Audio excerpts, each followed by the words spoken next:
This is the Long Haul PedalCast with John McGavick and Steve Schools. Incredible stories of endurance coming from the prairies. Be inspired to create your own long haul journey. In part 2 of our PedalCast with Leah Kirchmann, Leah talks about her challenges and dramatic successes in the team time trial, her Tour de France podiums, and her new career as a coach, including being director sportif for the only elite world road championship title Canada has ever won. Now let's move on to a few other journeys and stories of your career. I mean, I feel like you could write a book for sure about all these dramatic stories, but another one is the team time trial. And the team time trial, and a lot of people listening to this, team time trial is a very unique, specialized event. And there is now something like that in speed skating where they have the pursuit and that. But in a team time trial, because of the drafting effects, you're working with your team to accomplish, very fast time. You're trying to be like an inch or a half inch off the wheel of the person in front of you. You've got maybe a team of 6 people or 5 people going for a team time trial win. And, you competed at the World Championships and you competed a number of stage races as well in the team time trial. So take us through your team time trial journey over the years. Yeah, absolutely. It's one of my favorite events now. It's just like the ultimate team event. So much of cycling it's a team race, but only one person stands on the podium, even when you've all contributed. So the team time trial is really like, if you win, the whole team goes up. It was a total team effort, which I think is really special. It really became a bigger focus with the introduction of the team time trial at World Championships. And this was the inclusion of trade teams in that event. And I don't remember which was the first year, but the first year that my team decided to make it a focus was 2013. And we were targeting World Championships in Florence. And that was really when we started the focus. And that's when I was on Optum Pro Cycling. We'd build in like little training camps next to races. Within training camps, we put a lot of deliberate effort into it and kind of started to figure that event and prepare for it.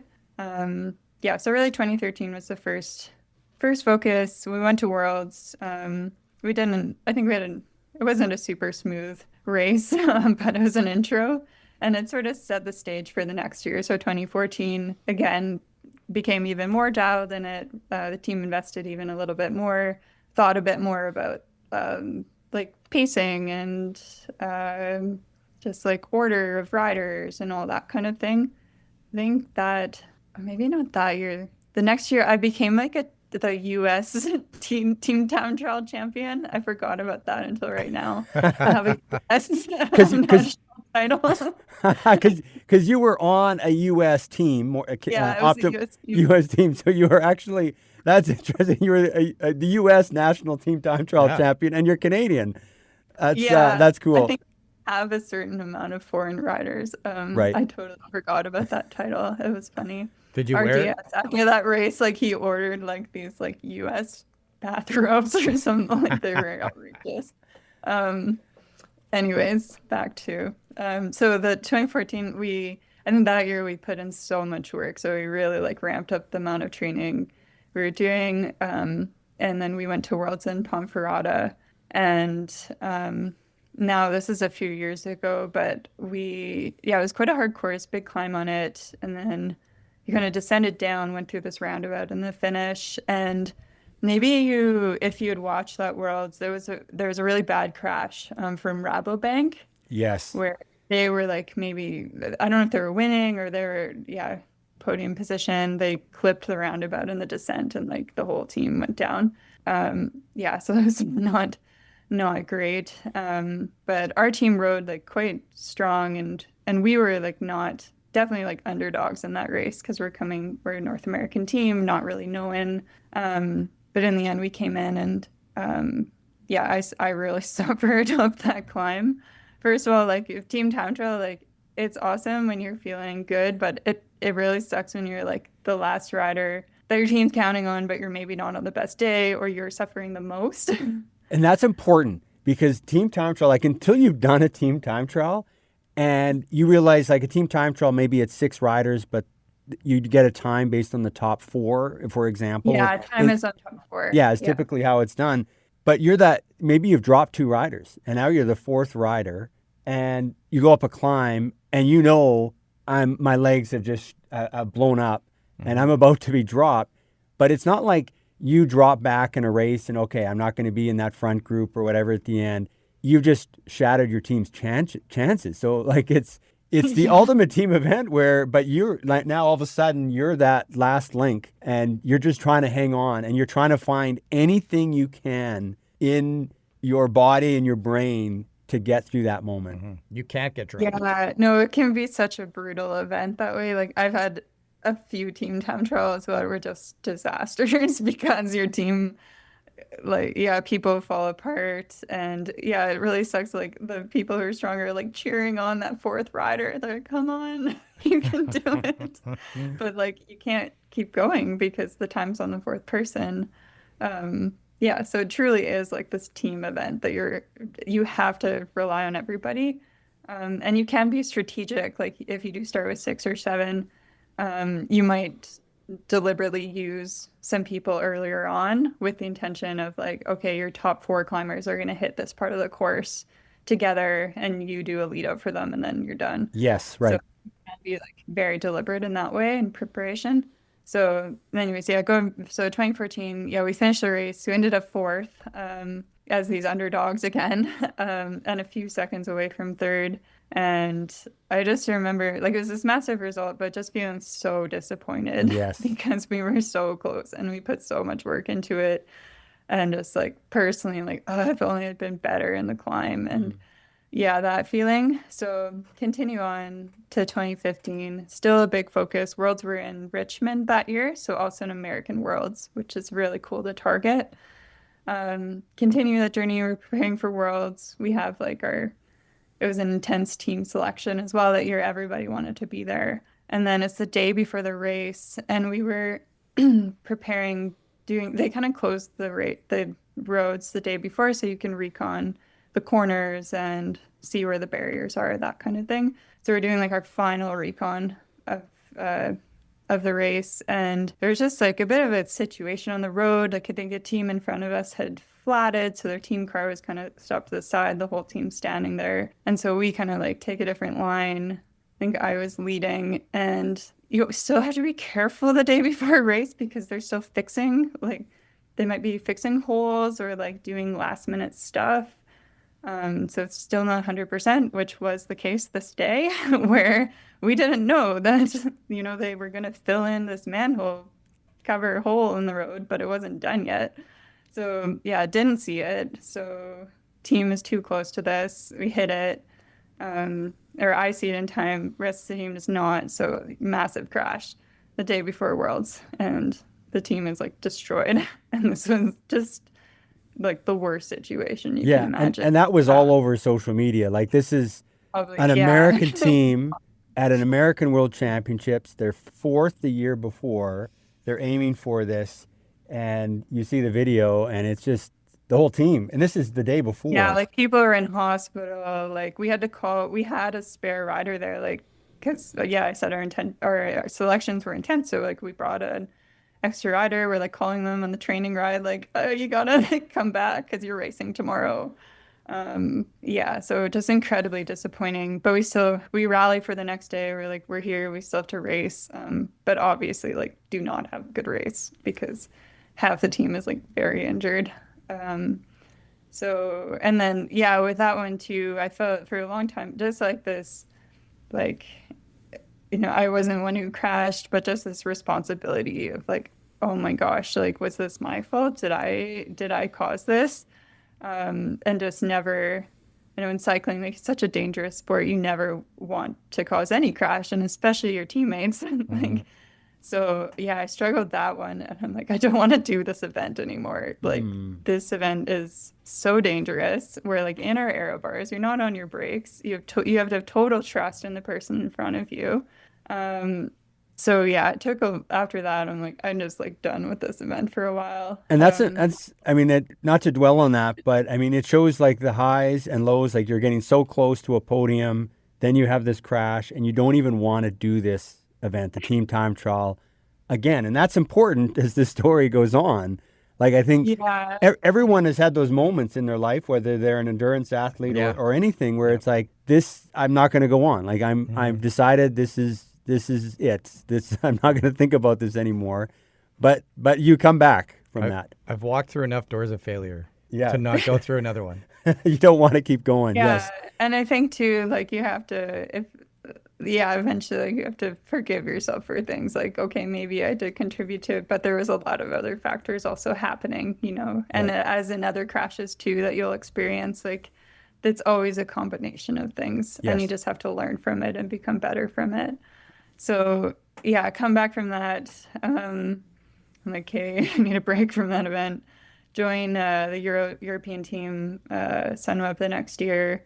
And that first year, like, really wasn't, we didn't really have a big focus on the team time trial. Maybe we did one in a stage race, but with like no real focus on performance. Then go into 2017. Now they've like introduced quite a few team time trials during the year, and the team is like, we want to go after worlds. We're gonna deliberately focus on this event. And I'm like, oh no, I don't want to do this event anymore. So like, I remember every training ride, and this was also like, okay, I'm with a very good team now, and so I also don't want to let the team down. So it's like I'm teammates with Ellen Van Dyke and Lucinda Brand and Corinne Rivera and like all these hitters. And I'm like, okay. And my rider profile is very good at team time trialing because I'm very explosive, but also a good time trialist. So I just like every training ride we did was like, well, it was crazy hard because everyone's so strong. And then I was just like scared because I just didn't want us to crash and didn't had that fear of still remembering like that moment from a couple years ago. But I think it was really through like exposure, just like straight up exposure effect of like repetitively doing it, of like, okay, regaining confidence. I'm also training with extremely competent people on bikes you can trust. So just trusting each other, having good coaching. And yeah, like that year, we started to do, also the team invested quite a lot in it. So even more on the like, from the aerodynamics and thinking of like rider height and strength and where you should be in the lineup and like how long your turn should be on the front, where it's like, yeah, Ellen might take a lot longer turns because she's such a good time trialist. And then, maybe the next person is taking a shorter turn. But everything about team time trialing is thinking about speed. It's all about like fastest average speed, and you have to be smooth. Because as soon as you're not smooth, like it's the worst event ever. And your turn with surging, like you probably felt this if you're riding in a pace line. If the person who hits the front accelerates and you're going backwards, like you're sprinting 1,000 watts to not get dropped. So and you've just put in a hard effort, and your body's not like you're trying to recover, and you're having to go this super hard effort, a second effort basically to get back on. Yeah. So that's what happens. You're doing a harder effort, which is going to nothing because you're just trying not to get dropped because someone's surging. So that's why being smooth is so important, because you're saving your teammates, and just it's so much more efficient if you're just holding the same pace. So that's like the benefit of why you do like so much training in it, because you really have to learn to feel that and practice it again and again to be smooth. So you're going now to the World Championships in Norway, the Bergen, Norway, Norway, and a really hilly, challenging team time trial course. And what are your expectations going into that, and take us through that event? Mm-hmm. Yeah, so going into that, I mean, it was big focus the whole year. And kind of our team, like we hadn't won any team time trials during the year. I think we had finished on the podium in Sweden a few weeks before, so we knew we were good, and we clearly knew we had super strong riders on our team, but we were still going up against like I think Bulls at the time was like Bolstomen Yeah. was the strongest team. For and sure. They were won, the favorite that whole they season. had won most of the races that season. So we're going up against them and other strong teams. Don't really know what to expect, but know like we've done everything to prepare. And yeah, we know the course super well. We've reconned it. We have a super strong plan in place. We know our order. We have coaching from the car. And yeah, we have our plan like with who we might use earlier and which four riders we're going to aim to finish with. Like all of that we thought about and discussed. And yeah, so we start and like we're racing and it was like, yeah, like I said, it can be the worst event in the world or it can be the opposite. Like when you're dialed and smooth, then like this day almost felt, it was hard, but it also felt almost effortless. Like when you're perfectly using each other's strengths and then the speed is just so high, you're actually recovering in the group. Like that's what it felt like on that day, which was a pretty cool experience and not what I was expecting. And yeah, I just remember like we kind of got past I was nervous about this one climb because it was quite a hard climb. But we had discussed before, like, it's better we actually pace it. We shouldn't like blow up with the strongest climber because we need people to bring the speed back up on the other side. So that actually felt like hard but comfortable. And we came over like with our whole team. And then, we used a rider like Ellen who has she's like so tall and powerful to bring the speed back up. And yeah, I just remember coming like we raced right in the downtown. So you have like all those colored buildings on the waterfront and that Norwegian style. And there's a really cool picture of us coming to the finish of like, there's four of us coming in with those pictures in the background or the buildings in the background. And we came across the line with a like very fast time. We're like, okay, but there's still a few teams to come. So we're in the hot seat. And we're just waiting there, and Bulls is still coming in. I'm like, oh, I don't know. It's like within a few seconds, it could go either way. And then, yeah, we just like had the moment where we saw that we actually won, and it was crazy. It's like nobody believed it. We were not expected to win. So yeah, that was really special. And then to go on the podium with my teammates and like knowing all the work we'd put into it was really special. So after all of that and not wanting to do that event anymore, you are world team time trial champions. Like insanity. Yeah, so that for me specifically, that was like a moment of like, okay, I overcame this fear. And yeah, wow, I never thought I would actually end up on this stage with my teammates here. So yeah, it's okay to be scared of things, but then just keep doing it and overcome that. Yeah. And you well, just one more team time trial that we want to cover, the Giro the next year. Was it 2018? Oh, yeah. One more team time trial. Again, this is an event you never want to do again. Yeah, and then I just did it a lot and it became a specialty. So Right. it happens. So take us through, just to finish off this journey of the team time trial, 2018 Giro. And I think that year it opened with the team time trial. Yeah. Oh, I thought of one more important thing to okay. mention for Oregon was that that year our men's team also won. So we Right. actually, and they also were not expected to win. So I thought that was like really cool to have our entire team become world champion on the same year. That's got to make your sponsors and your team happy, right? Yeah, Two and we huge. raced on like the same course, like exact same distance, same course. Yeah, the sponsors were very happy after that one. Nice. But yeah, the Giro. So that was 2018, I believe.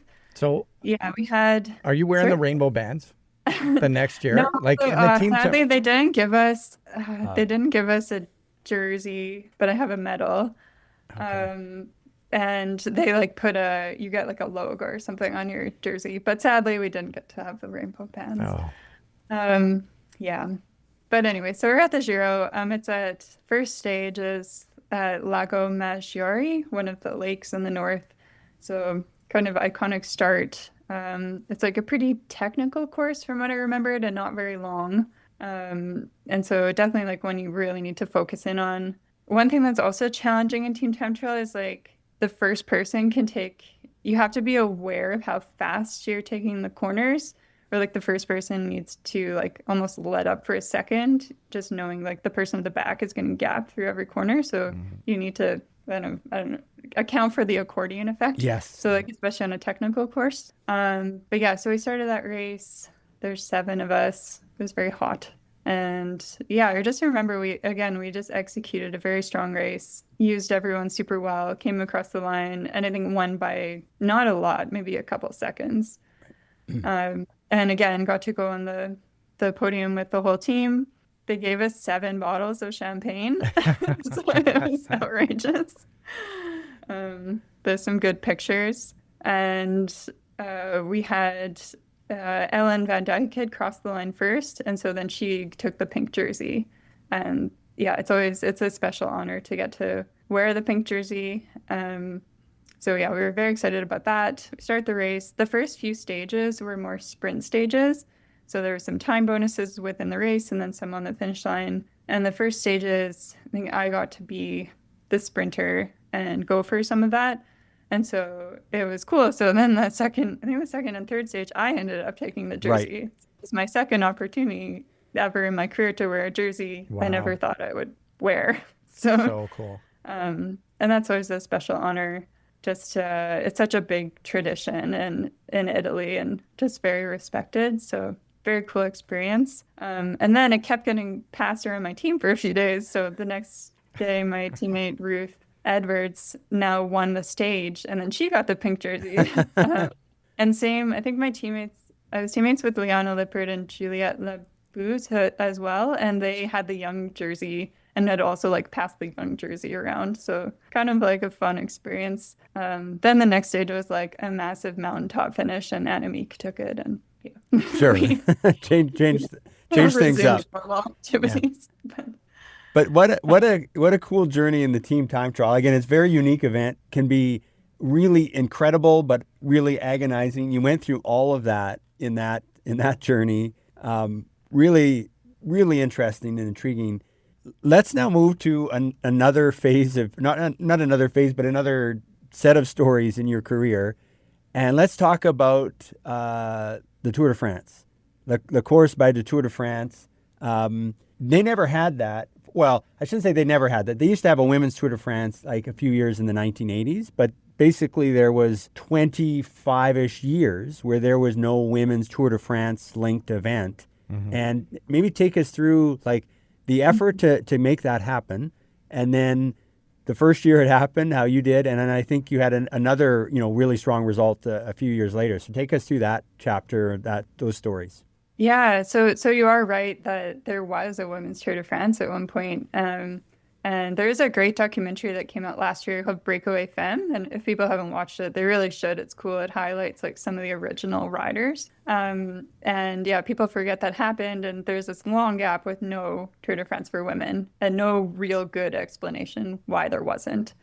And it's the modern day, like women's racing is getting bigger and bigger, and everyone's questioning why is there still no women's Tour de France? There's no good reason. So I remember in 2014, this became a bigger topic, and the year started with this group getting together, and there's this petition to bring back the women's Tour de France. And it's like, let's get like the public behind this and show that people do want to watch this and people do want it.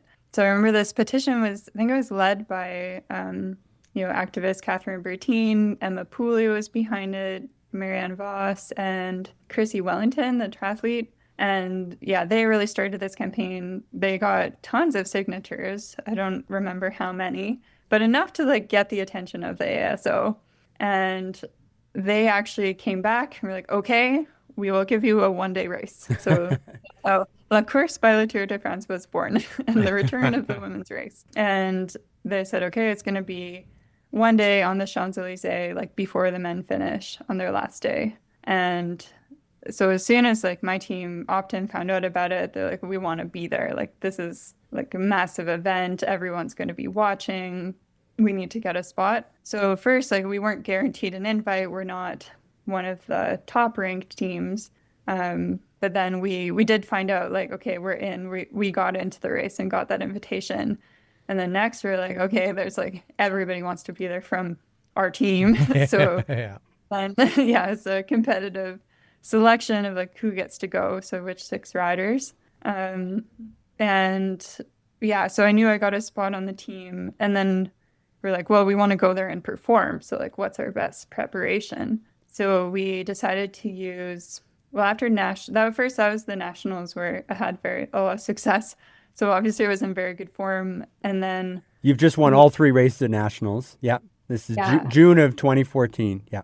yeah. So coming off nationals, we went to BC Super Week. This was also when BC Super Week was still really big. Like now we just have Gastown on the calendar, which is awesome. But there used to be like the whole week of And racing. this was criterium after criterium after Yeah, like, and lots of crit racing. really big North American fields that are designed, teams that are designed for racing criteriums. Yeah, yeah. So we went into like really great week of crit racing, which I love. They're so fun. And um, and we figured too that crit racing is actually really similar to racing on the Champs-Élysées because it's a circuit race. It's very fast, explosive, likely to end in a sprint.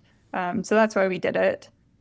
We did well there. Yeah, I think I won Gastown that year, and we achieved lots of success at BC Super Week and kind of at least had that confidence before going over to Europe. And did At you least win? Did you win Gastown that year? it did. Yeah, Yeah, and our that's team. like that's some pretty good prize money as well. That race. Yeah, Yeah. that's another benefit of Super Week is you can make a lot of money, Okay. which is always nice. So yeah, we go over to Europe. I just remember like the atmosphere around the race was so special because the race has been gone for over like 25 years, and like this is such a special reintroduction of the event. They had I had the national jersey, and I got to line up on the front row with all the other national champions.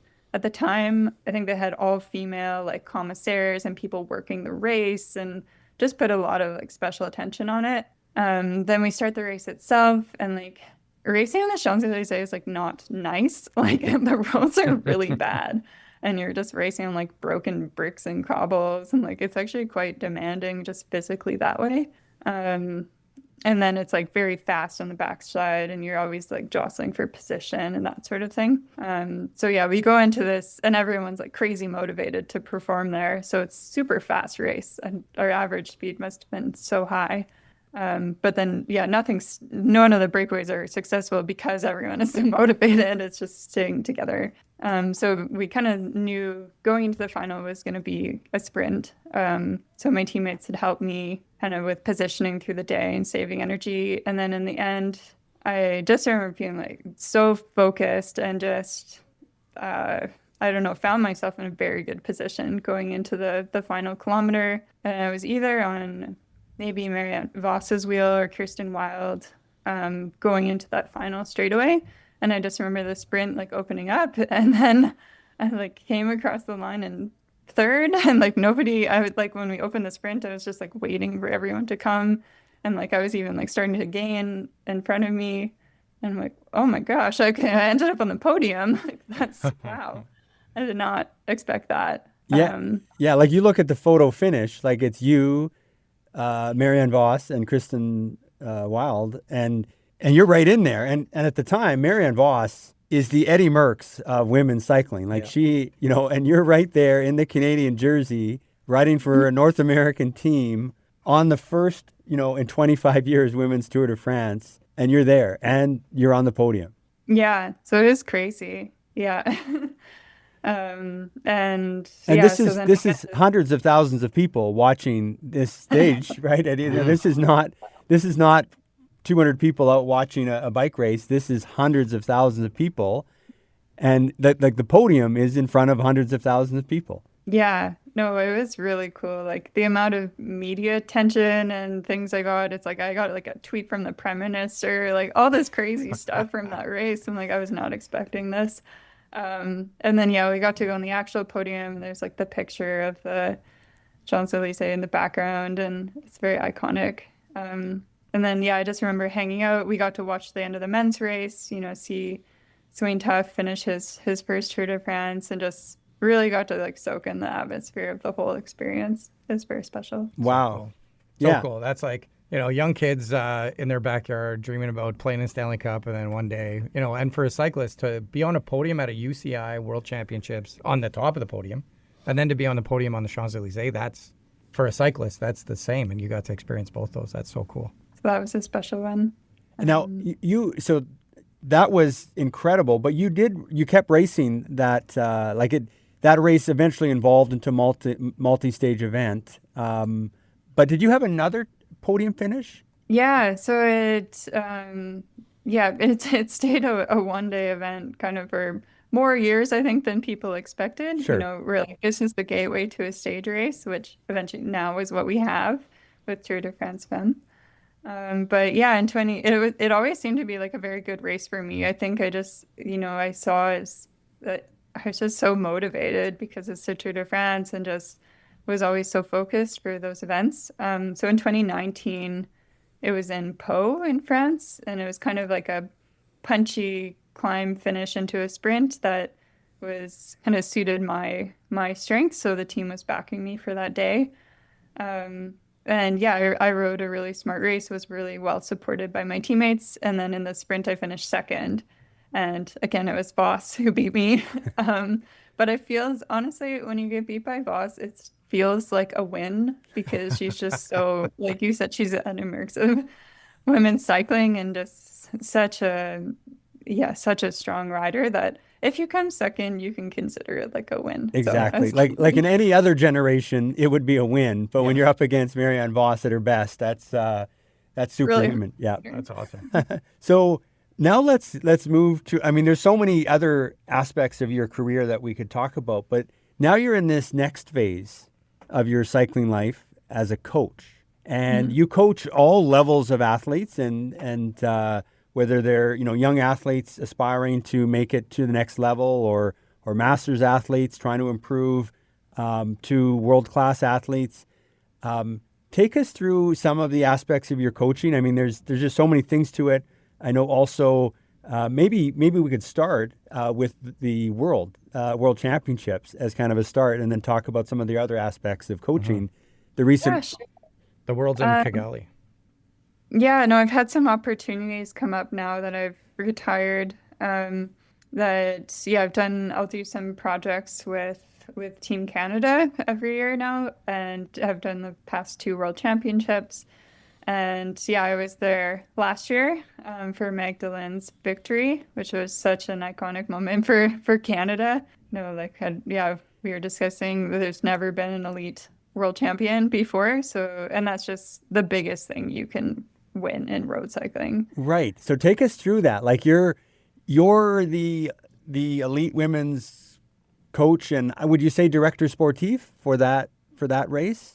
Yeah. Yeah. I guess how we work together, like we kind of worked together with a team of coaches there, Right. and we had kind of assigned different groups to everyone. And so Nigel Elsay is the main Yes. Team Canada coach, and he had the overview of everyone, and then we were working with some specific groups.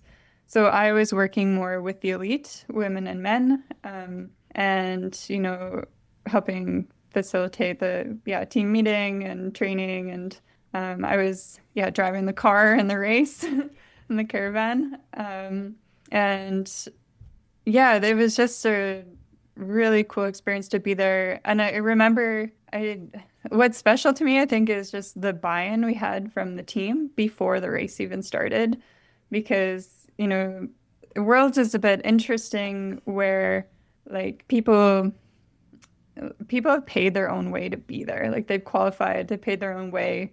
It's an opportunity for an individual result. If you do that, it could help your own career. But like cycling is a team sport, and you're more likely to be successful when you race as a team. So you're balancing like these individual and team goals. And I just remember for Worlds, like we did have an open conversation, like, hey, what is everyone looking to get out of this?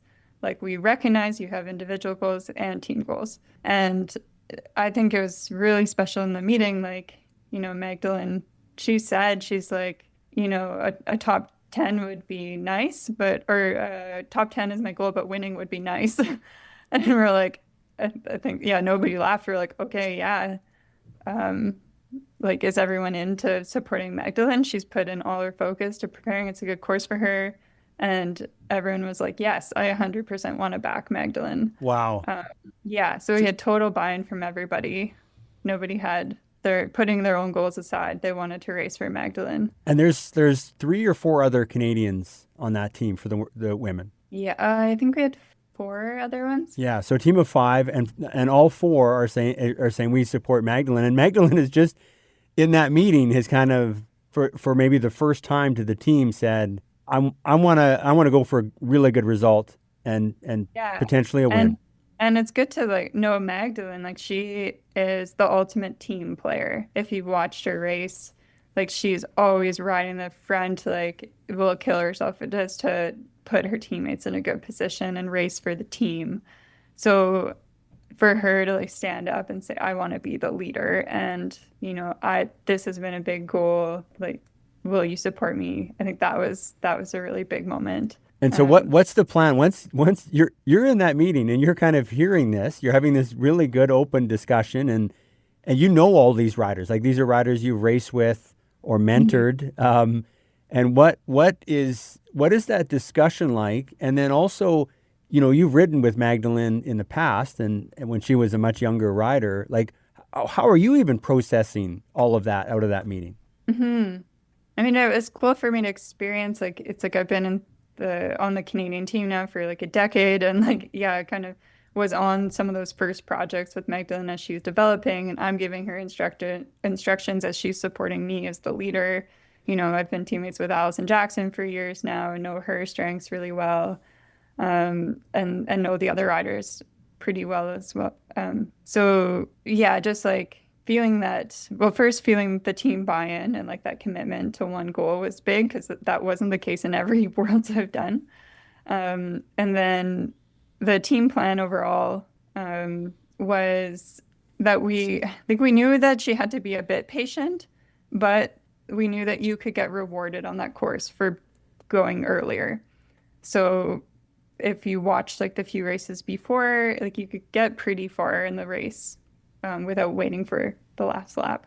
So our plan was really like, and she was so motivated and excited. We're like, it's better to hold back a bit, but like, be smart, race smart, but feel the moment of when you should need to go. Right. No, don't wait for the last climb. Like there is a big, long last climb. No, like I think we knew she had to anticipate before maybe the big favorites going to the race. Right. But don't go in like, the first half of the race. Right. So the plan was really like, okay, everyone, we're just focusing on like saving energy, putting Magdalene in good position, making sure she has all the nutrition she needs, like just taking all the stress away from her. And then just responding if needed. If something's happening, if we need to be in a move or we need to close something down, then that's when we'll call on the other riders to do that. And then Magdalene really needs to just always be in position and then feel the race and like choose the moment where she needs to go, which in the end, she chose. It was kind of that perfect like balance between she went early before the big favorites went and got into that move that actually got quite a bit of distance. And take us through, like, this is another race like the Olympics. There's no radios. So you're director sportif, you're driving the car. You're not communicating all the time with them. Like you had to set out that plan in advance, and then you're hearing little bits and pieces over the race radio. Like take us through, like, I don't know, as far as the team communication that they could, and then how you're listening and processing this race in the car behind the peloton as it's unfolding. Mm-hmm. Yeah. So then it was important to go in with like a clear roles and goals for the team. And then really encourage them to communicate and ride with each other in the race, because they didn't have the radios. And if you're just always together, like it's easier to respond to things immediately, easier to communicate things, what's happening. And then they knew we were there if they had to come back to the car for more information. But it's never, Worlds can be really hard to like with, especially circuit racing and stuff. You're like, it's probably better if you don't come back because it might be really hard to come back to the front. It was a super hilly race too. So lots of like accordion effect and people getting dropped in the peloton. So we kind of knew we probably wouldn't see them a lot from the car. But we were getting race updates, like who's in the breakaway, what's happening, who's riding the front. But it is good to know, the riders are getting like the chalkboard updates if there's a breakaway. Yeah. But I think in the end, like the fact that there wasn't radios was played to her advantage that day. Totally. Because if you watch, like the favorites totally underestimated that group and breakaway and how strong Magdalene was. And, maybe they would have made different choices if they were getting information fed into their ear. What were you That's guys? bike racing. You need to. I'm sorry? Yeah, that's bike racing, like you said before. Like you need to know You need to pay attention. exactly. But what was the car thinking when you heard she was in that break with like only 2 other girls? Yeah, I think so. We were getting like race radio updates. I was in the car with Nigel and mechanic, and we're like, oh, this is interesting. Really, this is a good situation. Like, this is really smart. But I think it wasn't truly until, well, at one point, like I tried the gap set. It was big enough that I tried unsuccessfully to get across with the car because it was such a hard course to. There was always riders in between, and they don't really want to let you go if there isn't good enough space. So I like. So there's a big enough gap, like that 1 minute gap or whatever, where they say, okay, if it's over 1 minute, you can go up. So at one point, I tried to go up unsuccessfully. I'm also like, I haven't done a ton of caravan driving. I'm very new to it, so I can't go break. So I just have to listen from back in the caravan. You're like, if I was on a bike, I could close this gap right now. But this car is just getting in the way. I don't know that I could do that. But it wasn't until like really we're on the last, because they had the gap, and then we were like slowly driving up the last cobble climb, and we're getting the updates of like, oh, Magdalene's attacked her. Like this breakaway is going to the finish. And okay, Magdalene's solo. And we're like, oh my goodness, like is she gonna win the race? And I just remember Nigel saying like, this is gonna change her life. Yeah. And yeah, we found out that she won halfway up the climb. People were cheering for us on the side of the road. Nice. For the Canada car. Yeah. And then it was like a big delay. We're like, oh, we need to get to the finish. We like park and have to like run all the way around, and found the team.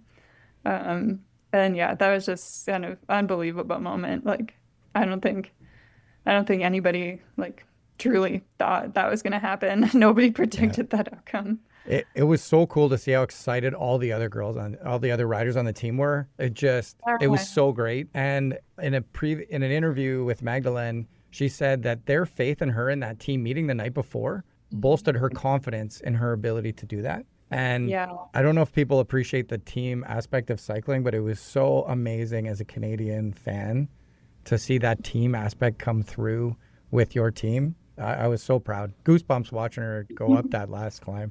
Yeah. Oh, and she worked so hard for that result, like that, just to have full confidence in herself in the day and to not hold back and just go for it. Like she deserves that win and everything that comes with it. And just knowing like how she's just such a great champion. She's even now, if you watch her in Australia, she was riding for her teammates there, and she has the world champion stripes on. So like she's still so selfless, but this champion. Right. Like I think even the next big race, the Giro Lombardia, she was in there with her world championship jersey, and she's at the front chasing down the breakaways because she's trying to set up her teammate for the finish. And going back and getting bottles. Yeah, she was doing that with as well. with the rainbow band. So cool. And also the Worlds this year are going to be in Montreal, like her home province. That's going to be gigantic. I can't imagine how many fans are going to be out there on Mont Royal cheering on the Canadian team. Everybody needs to come cheer for the Canadian team. Yeah, just make the trip out to Montreal. It'll be worth it. Yeah. Our hotel's booked. Oh, yeah, we're going to be out there. Definitely going to be out there. Nice. So that was obviously a massive, achievement, and you're part of that, some part of that as a coach. But you're also coaching individual athletes, and you've kind of flipped the script from an athlete now to coaching athletes. Maybe take us through a little bit as we kind of wind things down. But your aspect as a coach now and working with athletes, and maybe some of the lessons you've learned, but also just some of the challenges of being a coach and some of the things that you're now doing as a coach. Mm-hmm. Yeah, no, I've definitely made that change to coaching. So. Yeah, work with individuals, like one-on-one with training plans, and really helping them develop and work towards specific goals. And yeah, then doing like this team aspect of working with Canada. I've done a lot with Team Alberta and some other local teams here. And yeah, I think it's a nice opportunity for me to pass on all this knowledge I have from my own racing career. And it's helpful that I was an athlete for so long because it helps me understand the athlete psychology and how you might respond to training or the tricks that athletes might use or how they might process certain experiences. And I think too, like I just know how it's a really hard sport to pursue at a high level, and there's just so much information out there that just the more I can fill in the gaps early on for them and help riders develop early on, then the better chance of success they have further down their career. So that's what really motivates me with coaching. Yeah, I think like you've shared so many great experiences, and you've seen and you've experienced all the ups and downs, and guiding riders, just as other riders and other teams and other coaches have guided you. You're kind of not giving back, but you're able to take all of that, it sounds like, and share that and build on that with young athletes. Yeah, exactly. Yeah, kind of giving back there. Yeah, I think it's so honorable to see high-level athletes like yourself come back to the sport and support that next generation. It's maybe a Manitoba characteristic of always feeling friendly and wanting to give back to the sport. Yeah, I mean, too, I felt like I got so much support myself through my career, like from the whole Manitoba community and all the coaches and everyone. So I think just that feeling of like, yeah, you want to give back because so many people have helped you. Is it true that every year you still paid for your UCI license through the Manitoba Cycling Association? I had to recently change for just a coaching license, but I did for years. You did? Yeah, you were a Manitoba racing license, and you're racing on the Champs-Élysées. Yes. You're racing at the World Championships. Yeah. You're winning these big races. That's pretty cool. Yeah. That's Someone in France is looking at your number and then looking at the location and where is Manitoba? And is it true you started in Kids of Mud? I did start in Kids of Mud, yeah. So Kids of Mud is a Made in Manitoba program that started many, many years ago. And you started Kids of Mud and ended up on the Champs-Élysées. On the Champs-Élysées and a world champion. That's a true endurance story coming from the prairies. That's pretty cool. Way to go, Kids of Mud. Yeah, it's a fantastic program. Definitely. And there's so much value in like those grassroots programs. You have to start somewhere and find a sport. So that's where it starts. And maybe this is where we close talking about those grassroots listeners and some advice that you would want to give to people who want to follow in your footsteps. Mm-hmm. Yeah, there's so many lessons from a career, but I could think of a few. I think one is just like always focusing on learning from whatever the experience is, because from every race that you do, like even if you win, there's still things you can improve and things you can learn from. So both the positive, negative experiences, always just focus on learning and being better, and then you will keep progressing. Another one in cycling is like you just have to be adaptable because you just there's so many unknowns, and just the more adaptable and flexible you can be in your approach, and also will help you go further and maybe process stress in a better way. Mm-hmm. So you can't be too rigid in your preparation. If things don't go perfectly before a race, like you're still able to perform on the day. And then like I guess a classic one is like really to enjoy the journey and the process of like if you're pursuing high level sport.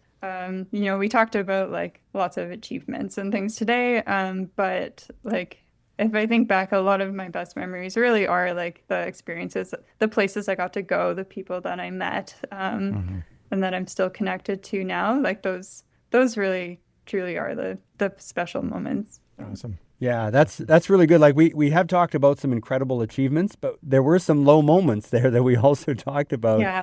and fighting back from those moments and keeping, trying to keep move forward, take that next step forward. You did that a lot. Yeah. Just trying to find what is that next step? Just try and go for it. Yeah, that's a big one. It's just like how you respond to setbacks or disappointment matters a lot. So in mine, it's like, yeah, it's inevitable. You're going to be disappointed at some point. Something is going to happen. And it's more, are you going to use that as motivation? Are you going to like build back up and try to become better? Or are you going to let it keep you down? And yeah, it's better to try to like focus on the positive momentum to keep going forward. Yeah. That's so good. When we talked to Paulo Saldana, he gave us a quote. He said, failures are the doors you have to get through to get to success. But I think what you added to that is it's not just going through those doors of failure, it's how you respond to that and how you process it, how you take that information and move forward. I think that is an important subset of trying to get through those doors of failure, because they hurt pretty bad when they happen. But every time it just seemed like you were like, okay, this is bad, but how do I take this and respond? Yeah, absolutely. That's a good way to describe it. The other thing you said that I really like is they're going to happen. It's coming, right? Yeah. Which is really interesting. In bike racing, like you're going to crash at some point. Right. Right. Yeah, you might be, there's going to be a disappointing race. You lose way more than you win in bike racing. Right. How are you going to, unless you're Marianne Vos. But yeah, how are you going to process that to become better still? So I have one last story to close out. Oh, yes. If we're ready to close. So this past December, it was Spirit Week at my son's school, École Précieusant. And one of the days they had to dress up as their hero. So him and his friend wanted to dress up as Matthew Van Der Poel. But they both said, well, we don't have Alpecin jerseys. So what are we going to do? And I said, well, you could wear your Bikes and Beyond jersey and just say, no, we have to have the jersey. So.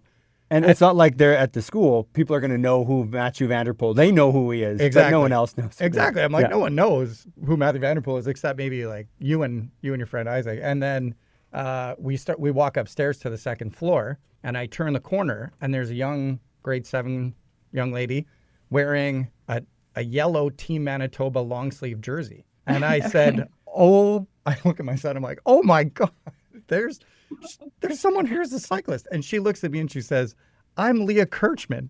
And this is a Leah Kirchmann hand-me-down. So she was actually wearing your jersey and dressing up as you. So I know you've left Manitoba now, but your legacy echoes through the hallways of schools, and you're inspiring that next generation. So it was a pretty awesome experience. And the fact that I think Steve had already reached out to you, and I said to someone in the hall, I said, she's going to be on the PedalCast. Stay tuned. So that was pretty awesome. That's awesome. Thanks for sharing that story. Well, thank you. Yeah, and thank you for sharing your stories, Leah. This was truly phenomenal. There's so many stories there that you've experienced and now you've shared that, there's always so many new generations of endurance athletes coming up. And for them to be able to hear these stories, the ups and downs of the cycling world, and we've, recorded these for future generations. So really thank you for doing this. Oh, you're welcome. Thanks for having me. Whew, Steve, I know I keep saying this at the end of everyone, but that was absolutely fantastic. When we first had this discussion about launching the PedalCast, Leah Kirchmann was one of the first names you mentioned. Why was Leah on your top list of someone to interview? Well, I knew some of the stories that she talked about, but I didn't know all the details, and I didn't know all the stories. And I know, as someone that knowing that she raced as a pro cyclist and she's maybe doing 50 races a year, that there's some detail behind those stories that are so important to share with future, current and future generations before those stories kind of get lost. That there are some incredible stories of a kid that went from Manitoba Kids of Mud to the top step of a world championship podium, from Kids of Mud to the podium on the Champs-Élysées. There's so many details there that I wanted to hear, and I thought should be recorded and shared with so many generations of athletes and people that just really be interested in those stories. And her career it was not that long ago. In this day and age, we would have things like GCN or TNT to give us updates on those Manitoba cyclists that are out there doing that. But even in 2014, 2015, 2016, that was not available for women professional cyclists. Yeah, I think also what, part of Leah's story that we didn't get into is the immense growth of women's cycling, the popularity, regular coverage, both in the sports media and on being able to watch online, and how that's grown over her career. And yeah, so some of those details, you can't go and find a video of that particular race because it wasn't broadcast, whereas now it would be. So that's just another reason to get some of these stories. Right. She mentioned that there was no good reason why the Tour de France was not being held for women. I think there was a reason, and it was sexism in sport.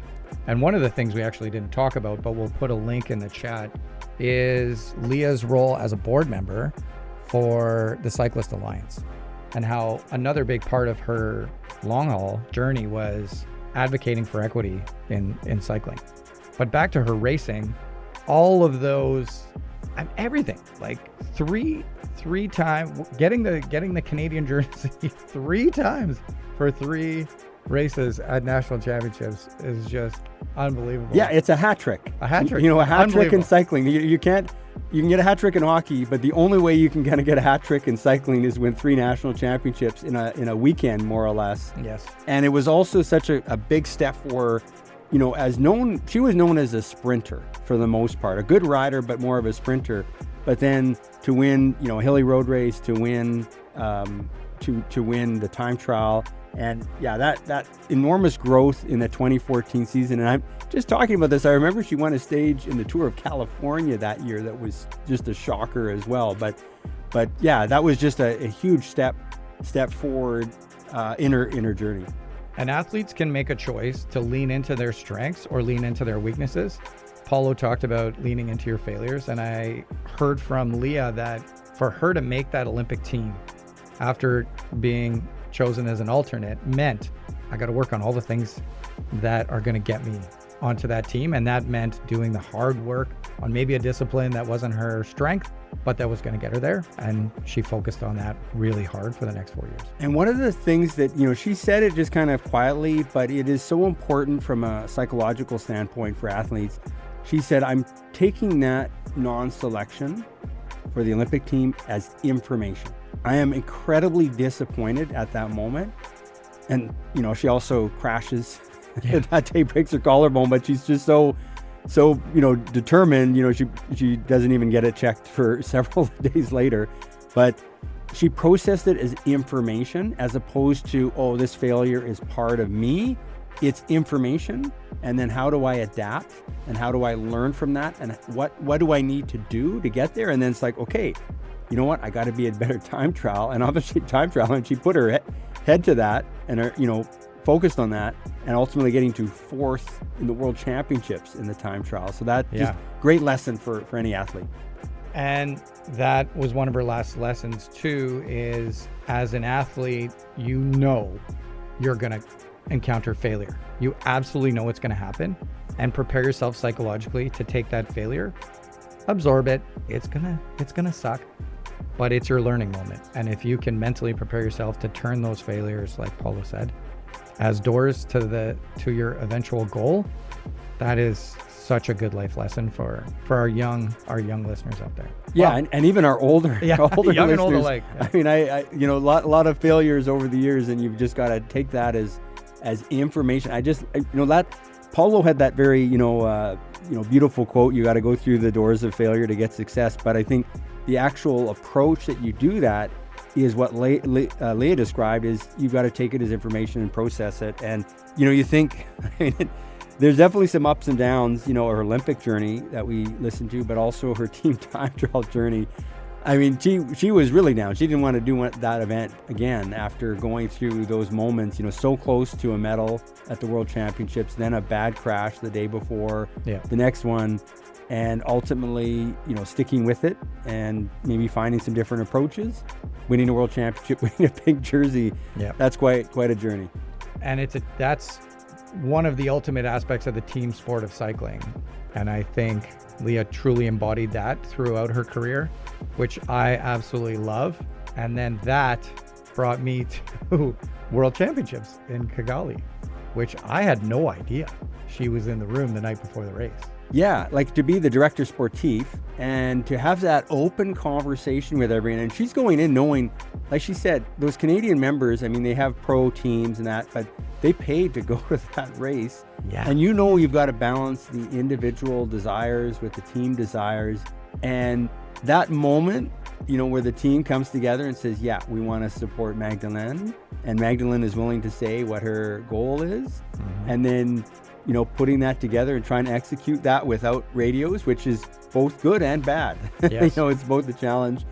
And I just want to just on the teammate, because another thing that she said when she didn't make the 2012 Olympic team is say, one of the other things I want to do is be the best teammate possible. So if my job in a particular race is to be a teammate, I am going to do that as hard as I would if I was going for a win.